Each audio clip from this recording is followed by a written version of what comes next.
Let's look at the Bible. Let's look in the book of Job. Turn to chapter 40.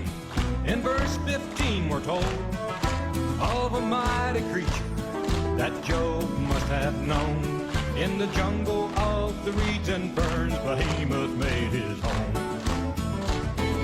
Behemoth is a dinosaur is he. He eats grass as an ox, his tail's like a cedar tree. His smoke are strong as bars of iron, he's cheap in the ways of God. Could Behemoth be a dinosaur, a mighty sword? In a recent video, I discussed the ancient Near Eastern background of the creature Leviathan found in the book of Job. But what is the creature Behemoth described immediately next to Leviathan? Some creationists are strongly convinced that Behemoth was a sauropod dinosaur like a Brachiosaurus still loitering around in Job's day. And you know, there's even indication in the Bible of a dinosaur that lived beside a man after the flood. Go and read the book of Job, Job chapter 40 verse 15. Behemoth, the largest land animal God made. The description fits something like a sauropod dinosaur living with Job after the flood. There are several reasons why we can safely say that Behemoth wasn't a dinosaur. To begin with, as any first-year Hebrew student will surely recognize, the name Behemoth is etymologically built on a run-of-the-mill Hebrew word frequently used for cattle, Behemoth. Bernard F. Bateau, a Hebraist at DePaul University who has specialized in the ancient Near Eastern context of Behemoth, has pointed out that if anything, linguistically the connotation therefore suggests that this is a sort of super ox. Second, there is also nothing whatsoever in the passage that describes him as reptilian, something we would reasonably expect if this were a Brachiosaurus. Third, what's most notable about a sauropod like Brachiosaurus? That its neck is 85 feet long. Its entire biomorphology is framed around feeding from the tops of trees.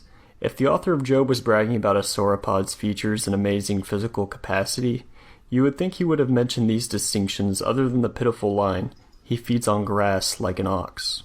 Expecting the Job author to omit the business about its 9 stories of neck seems about as unlikely as me bragging about a giraffe's features and forgetting to mention its neck. Not only is this how early Jewish extra-biblical texts understood him, but it would also correspond quite nicely with a reference made in the Ugaritic texts.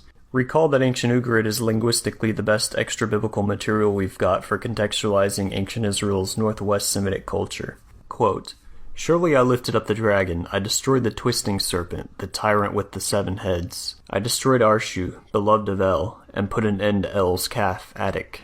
So the Ugaritic version of Leviathan, who's also called the twisting serpent, just so happens to be paired with a mythical bullock, literally called the calf of God. When we look at the main biblical passage that talks about Leviathan, what do we find? He's paired with the super bullock also, an intensified form of the common Hebrew word for cattle. It seems unlikely that this similar pairing is merely a coincidence, and many scholars routinely find it to be our most reasonable identification with the limited data that we have. We don't know much about the divine bull Attic, but we do have precedents for other divine bulls in other ancient Near Eastern texts. In the Epic of Gilgamesh, for example, the goddess Diana sends the tremendous Bull of Heaven to defeat the heroes Gilgamesh and Enkidu, one so great that it, quote, drank the water of a river in great slurps. With each slurp it used up 1 mile of the river, but its thirst was not satisfied. This is somewhat reminiscent to what we read of Behemoth. Behold, he drinks up a river, restraining its rush. He trusts that he can draw up the Jordan into his mouth. Third, Job says that Behemoth dwells, quote, in the shelter of the reeds in the marsh. Psalm 68:30 similarly describes bulls as dwellers, quote, among reeds.